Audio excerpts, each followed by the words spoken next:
যারা থেকেছে তারা জানে যে খাবারের প্রতি কীরকম আকর্ষণ হয়।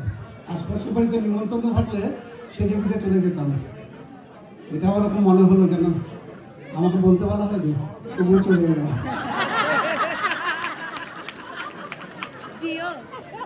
বলবির পরে বলা একটা ব্যাপার আছে যে ওর সাথে কোনো বিষয়ে কোনো মিল হয় না, তো ওই যে আছে না অপোজিট অ্যাট্রাক্ট, তো হয়তো সেই জন্য যাই হোক ভেবেছিলাম কিছু বলবো। তারপরে এই গাড়িতে আস্তে আস্তে বলবি বললো যে তুমি কিছু বলো। একটা অদ্ভুত ফিলিং হলো, যার সম্পর্কে যত কম জানা যায় তাকে নিয়ে অনেক বেশি বলা যায়। ব্রহ্মা বিষ্ণু মহেশ্বর থেকে শুরু করে বিশ্ব, মায়ের, অমিতাভ বচ্চন, রেখা, এদেরকে নিয়ে ঘন্টার পর ঘন্টা বলা যায়। যারা খুব কাছের লোক তাদের সঙ্গে বলতে গেলে বিপদ যেটা হয় মনের মধ্যে এত কিছু চলে আসে সেটা হয়তো ঠিক মতো বোঝানো যায় না বা বলেও পাওয়া যায় না। তো সেরকম একটা পরিস্থিতির মধ্যে পড়েছি। তবু বলবো যে আমি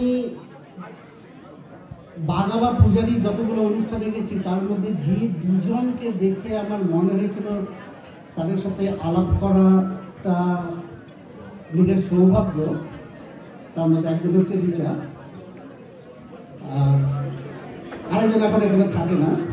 যাই হোক, তো এই কথাটা তো অনেকেই বলবে, কারণ অনেকেই একই অভিজ্ঞতার মধ্যে দিয়ে গেছে।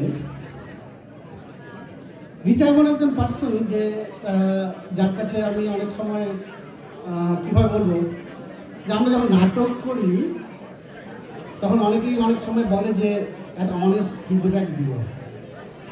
আমিও প্রথম দিকে ভাবতাম, কিন্তু এখন চাই না এই কারণে চাই না যে অনেস্ট ফিডব্যাক যে দেবে সেও দিতে পারে না, আর আমিও নেওয়ার জায়গায় থাকি না। কিন্তু ব্যতিক্রম তো থাকে। Richa is one such person. Richa আমাকে বহু জায়গায় বলেছে, স্টেজ থেকে নামিয়েও নি, তখন বলছে ওগুলো একদম হয়নি। She has that right and I take it. Not যে অনেকে বলে না, তো বা বলে না, তার বলাটাকে আমি নেব কি না। তো রিচা নিজে এমনই, আমার কাছে এমনই এক জায়গা যে একদম নির্দ্বিধায় বলেছে, বাবু এটা হয়নি, দাঁড়াই দিই, এই জায়গাগুলো হয়নি, একদম ডিটেলে বলেছে, এখন সংক্ষেপে বলেছে।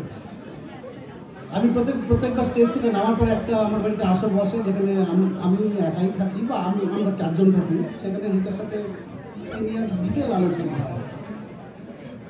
সুদীপ্তকে তো আমি ভালোবেসে এখানে কয়েকজন বাঙালি সমাজের কয়েকজনকে নাম দিতে, তার মধ্যে একজন হচ্ছে সুদীপ্ত, ওকে আমি প্রেসি বলে ডাকি।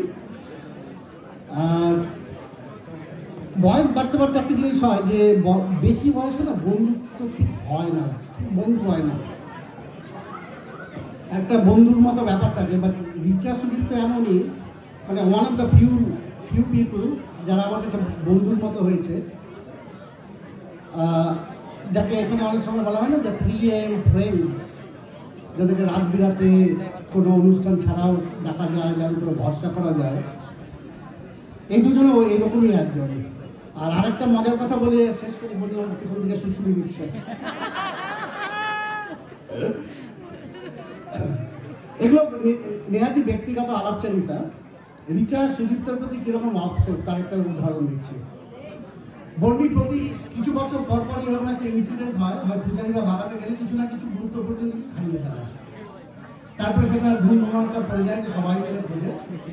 একবার বর্ণি একটা ব্যাগসুদ্ধ ক্রেডিট কার্ড হারিয়ে গেছে, বাকিগুলো তো ঠিক আছে, সহজে পাওয়া যাবে, ক্রেডিট কার্ডটা ভুল হাতে চলে গেলে একটু চিন্তা থাকে।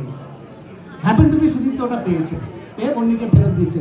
রিচার সেই কি বকা, তুমি কেন একজন মেয়ের ক্রেডিট কার্ড দেখবে, ধরবে বলে। আরে সারা জায়গায় বলছিল যে ওর ক্রেডিট কার্ড হারিয়ে গেছে, পেয়েছি, নাম দেখলাম, ব্যাগটা খুলে দেখলাম একটা ব্যাগ পড়ে আছে, ব্যাগ থেকে একটা ক্রেডিট কার্ড বেরিয়ে এসছে, পেলাম, দেখলাম বর্ণি, তোকে দিলাম। তো সুদীপ্ত সেদিন তো আইসি হয়ে গেছে। সব ভালোরই একটা দুঃখ থাকে। দুঃখটাই যে সুদীপ্ত আজ অব্দি উইদাউট ফিল্টারে কিছু বলতে পারলো না। যখনই কিছু বলতে চাই রিচা এসে ফিল্টার থাকবে, আগে আমাকে বলো, আমি যদি অ্যাপ্রুভ করি তারপরে তুমি বলতে পারবে। তো হোপফুলি এইটুকু বলেই শেষ করি। আজকে হয়তো শুনতে কাছে আনফিল্টার কিছু শুনতে পারবো। ভালো থেকো, সুখে থেকো, দীর্ঘ জীবন কামনা করি তোমাদের।